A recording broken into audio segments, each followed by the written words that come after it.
Welcome to Logic Bits. I am Vinod Kumar. In this video, we will discuss inheritance in Python programming language. Inheritance is an important object-oriented programming concept. By using inheritance, the subclass can inherit all the attributes and methods of the superclass. Apart from inheriting attributes and methods from the superclass, the subclass can have its own attributes and methods. One more important feature is the subclass can override the attributes and methods in the superclass. The important benefit of inheritance is code reusability. We can use the existing class to create a new class. No need to develop right from the beginning. The subclass can be called as child class or derived class. The superclass can be called as parent class or base class. The subclass have complete knowledge about the superclass, but the reverse is not true. That is, the superclass won't have any knowledge about the subclass. Inheritance represents is-a relationship. What is the meaning of is-a relationship? For example, furniture is a class. Furniture is a common class. Table, chair, stool and desk comes under the category of furniture. Table is a furniture. Chair is a furniture. Desk is a furniture. Now we will see different types of inheritance available in Python.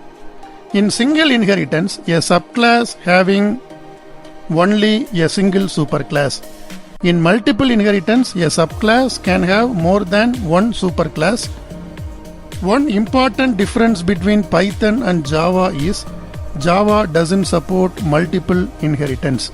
In hierarchical inheritance, a single parent can have many children.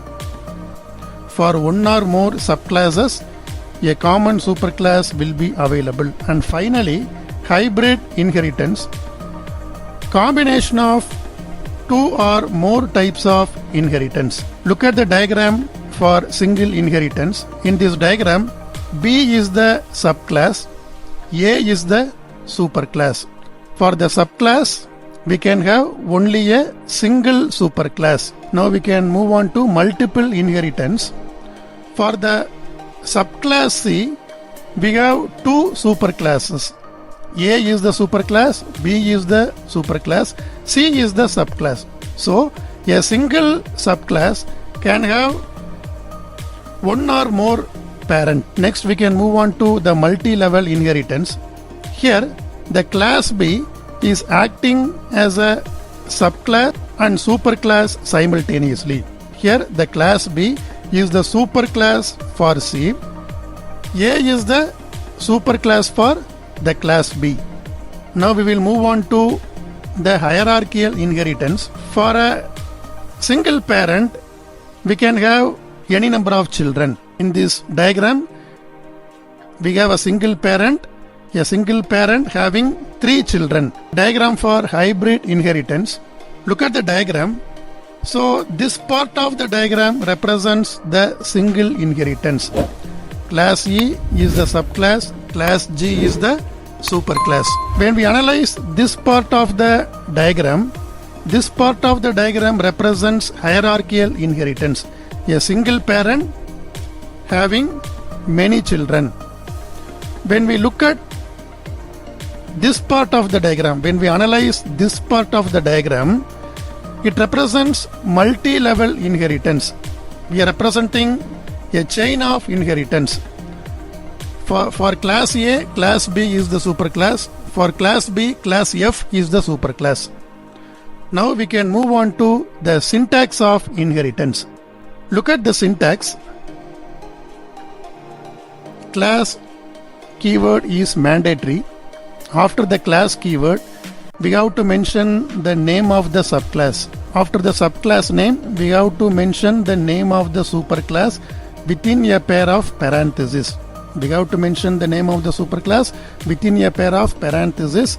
After the superclass name, we have to use the colon symbol. The attributes and methods belongs to the subclass.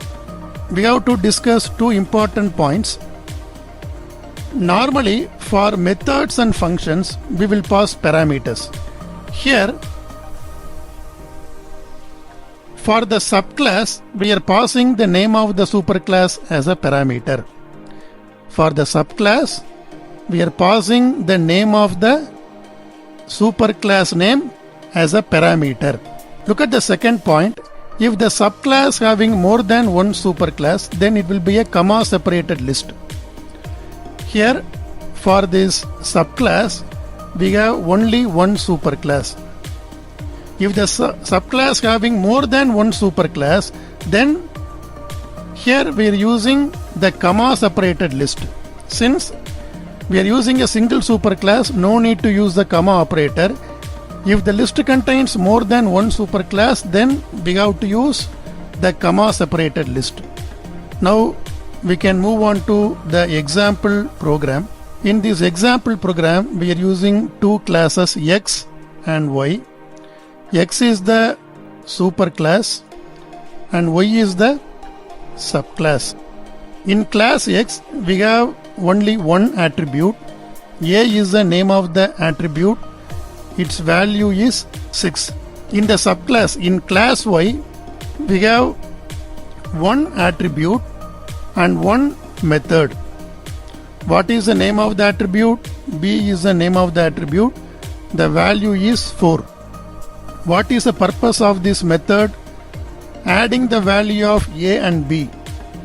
And finally store the result in the variable C. Variable C is a local variable for this add method.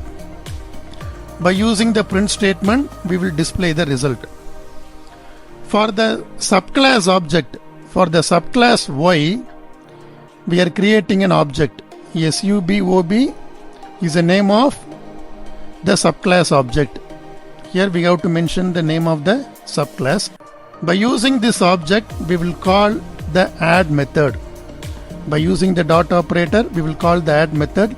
The program control will be transferred to this point. Here we are performing the calculation. Here the variable B is a own member of the subclass Y. Variable B is a own member of the subclass Y, but the variable A is not the member of class Y. The variable A belongs to the superclass X. But still we are using the variable A effortlessly inside the subclass. How it is possible? Because of inheritance. Without inheritance, it is not possible. Because of using inheritance, we can use the variable declared in the superclass. We can use the variable in the subclass. Without inheritance, it is not possible. So, when we run the program, now we will execute the program. Go to the run menu, choose run module or F5. This is the output of the program. The addition is 10. That's all for now. For more videos, please subscribe to Logic Bits channel. Thanks for your patient listening. We will meet in the next video. Thank you.